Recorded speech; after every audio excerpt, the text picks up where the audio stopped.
I grew up in a family of 5. Not the biggest, I was a baby of the bunch.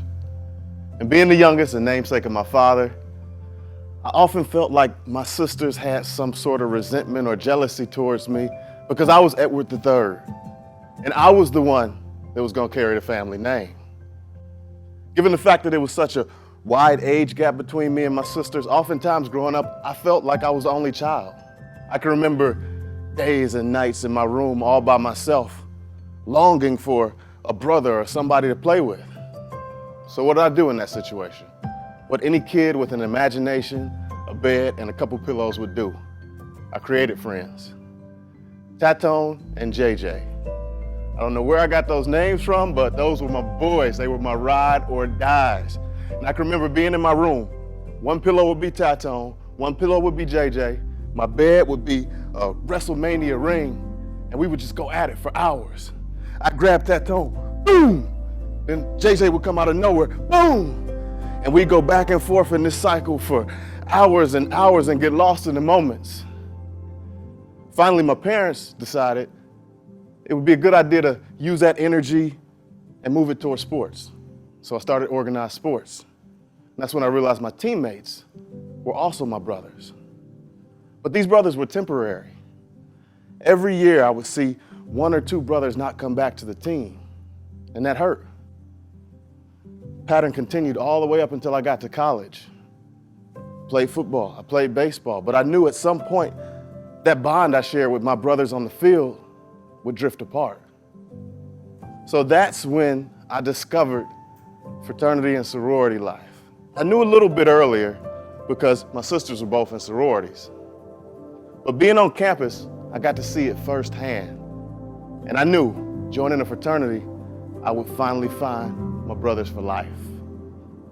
And I'll never forget that first day I put on my Greek letters and walked across the campus, chest high, proud.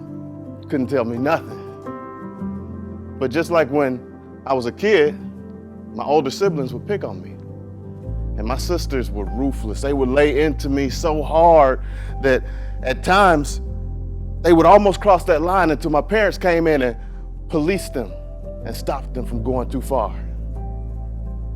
Same situations arise in the fraternity life, but there were no parents to step in and police the big brothers from crossing that line. So what happened when that line almost got crossed for me? Well, I was 22, and I found myself staring face down at the ground, blacked out. As I regained consciousness, I could hear somebody in the background vaguely saying, "Bruh, is he dead?" I opened my eyes, pushed myself up, stumbled around a little bit. And at this point, my chapter brothers were coming back in the room. They were heated. They were like, "Hey, who did this? You all right?" But the macho side of me wouldn't admit I was hurt. And I said, "It's just a sprain. I'm good. We'll go home, shake it off, walk it off." So I went to my car, drove home, went inside, crawled up the stairs quietly, and sat on the edge of my bed.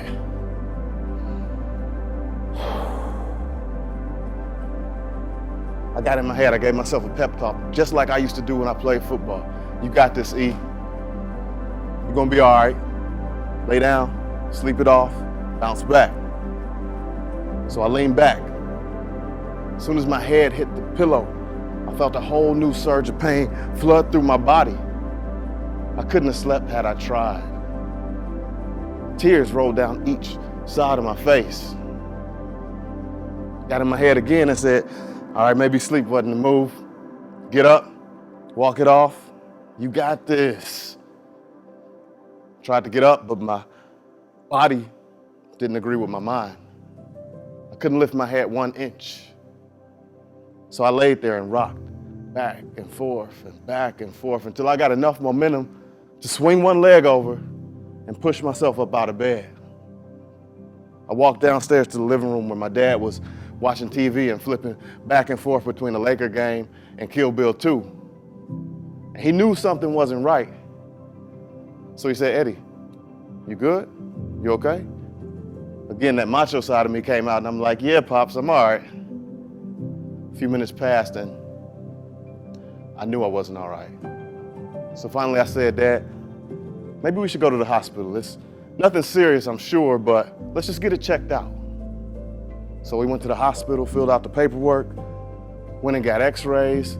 They took me to a room. Next thing I know, it seemed like half the hospital staff was in my room. A couple nurses came and grabbed me and sat me on the side of the bed and leaned me back. And the next thing I know, my body was strapped from head to toe. And the doctor is coming in talking to me saying, son, we don't have anyone at this hospital that has the qualifications to perform the surgery you need.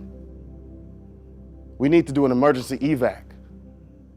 If we don't get you to another hospital and on the operating table, you might be paralyzed for life and you might not even survive through the night.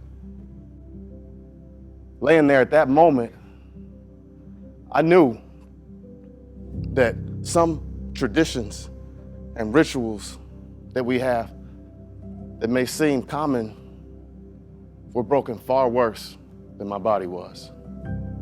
Thank you.